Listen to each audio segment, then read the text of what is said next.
Good morning. I am Tracy Spence with your newscast. This newscast is brought to you courtesy of BioLife Energy Systems. Come join the living. Call them at 800-875-5433. USA Credit Repair, the key to beautiful credit. You may call them at 800-786-1330. Cruising with the Case Handler.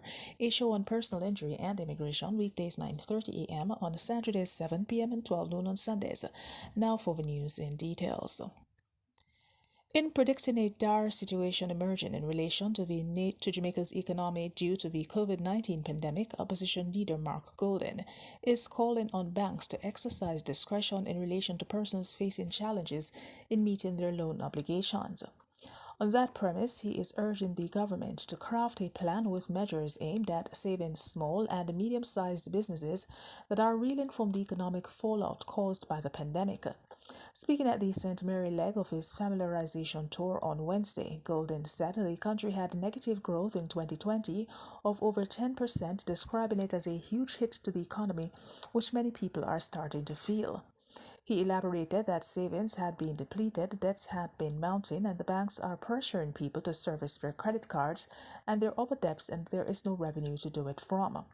Golden, who is also president of the People's National Party (PNP), purported that the government's response to the economic fallout due to the pandemic last year in the form of the COVID-19 allocation of resources for employee care program was not sustainable.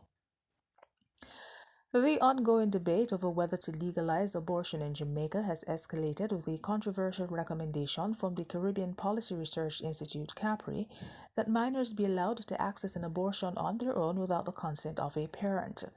The controversial position was put forward by CAPRI in its European Union-funded report titled Coming to Terms with Social Costs of Unequal Access to Safe Abortions, the findings of which were presented last week during a webinar. In making the case for legal abortions and for minors to be able to make the decision on their own, Director for Advocacy at CAPRI, Dr. Leanne Levers, noted that globally teenage pregnancy is a leading cause of young girls not completing their secondary education.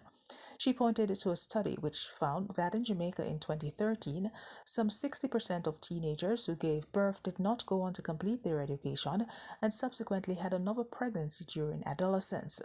Capri sought to bolster its case for the legislation of abortion, which, when during her opening remarks after introducing the panelists on the webinar, its Chief People Officer Christiana Levy pointed out that complications from abortion was a third leading cause of maternal deaths in Jamaica. Meanwhile, the People's National Party, PNP, has charged that Prime Minister Andrew Holness has remained silent while the country is swept up in a wave of violent crime, in particular murders, over the past 2 weeks. The parliamentary opposition, through its spokesman on national security, Peter Bunton, stated that last Sunday's savage murder of Andrea Lowe Garwood while she attended church in Falmouth, Trelawney, is the latest disturbing incident over the past 14 days. Bunton has also highlighted a number of incidents which he noted occurred in the month of January. According to the PNP, Holness must state what lawful measures are being taken to address the current crime wave so that citizens can be reassured of some modicum of safety even if they cannot sleep with their windows and doors open. He said that despite the recent spate of violent crimes, January 2021 represents the same average number of murders as a typical month during the previous 2 years with the states of emergencies in place. Bunton lamented that this unflattering statistic, combined with the fact that Jamaica now has the highest homicide rate in the entire Latin America and Caribbean region, provides evidence that the serial and routine use of SOEs as a crime-fighting measure has been a failure in addition to being unconstitutional. In sports this morning, Jamaica's World Under-20 champion Damian Thomas of Louisiana State University, LSU, twice broke the meeting record on the men's 60-meter hurdles at Saturday's Charlie Thomas Invitational at Texas A&M in College Station, Texas, and extended his unbeaten season in the event. Thomas was one of several Jamaican winners on Saturday at several meets across the United States, as Breon Sr. of the University of South Dakota also stayed unbeaten in the 60-meter hurdles, while his teammate Demar Francis won the 200-meter at the Dakota Quad Meet at the North Dakota State.